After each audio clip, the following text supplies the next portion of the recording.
మోదీ బాబు చేతిలో కీలుబొమ్మల రేవంత్ రెడ్డి, నిప్పులు జరిగిన మాజీ మంత్రి జగదీశ్వర్ రెడ్డి. ఇప్పుడు ఏమంటుండు ఈ పెద్ద మనిషి? ఏమంటుండు? అరాచకాన్ని సహించం.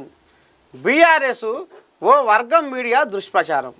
బీఆర్ఎస్పై ఓ వర్గం మీడియా దుష్ప్రచారం. వ్యక్తిత్వ అనడానికి తెలంగాణ వ్యతిరేకుల కుట్ర. మరి ఇక ఏదో రాసిర్రు, ఏదో చేసిర్రు. నిజాన్ని నిర్భయంగా చెప్పాలి అనే మరి ఆలోచనతోటి ఇక వాళ్ళు ఏదో పెట్టిర్రు. నిజాన్ని నిర్భయంగా చెప్పాలి, నిజాన్ని నిర్భయంగా మాట్లాడాలి అని ఇక నిన్నమన్న దాడి జరిగాయి కదా మీడియా సంస్థ మీద.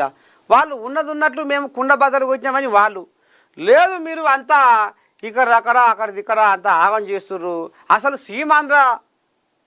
సీమాంధ్ర మీడియా తెలంగాణలో ఏంది, మీ పెత్తనం మళ్ళీ తెలంగాణలో ఏంది అనేది ఇక ఇప్పుడు ఈ కోళ్యాగాలు ఇప్పుడు లెంకలు కొడుతున్నాయి. అయ్యా జగదీశ్వర్ రెడ్డి, మరి మీరు 10 ఏళ్ళు అధికారంలో ఉన్నప్పుడు మరి బుర్రా ఊరికి సీమాంధ్ర ఈ మీడియాలల్లో సీమాంధ్ర ఛానళ్ళల్లో మీరు ఎట్లా ఇంటర్వ్యూలు ఇచ్చారు? అత్త మీద కూడా లేక ఓ సింగులు చెక్కొని బుర్రా ఊరికి డిబేట్లలో ఎట్లా కూర్చొని మాట్లాడిరు? మీరు 10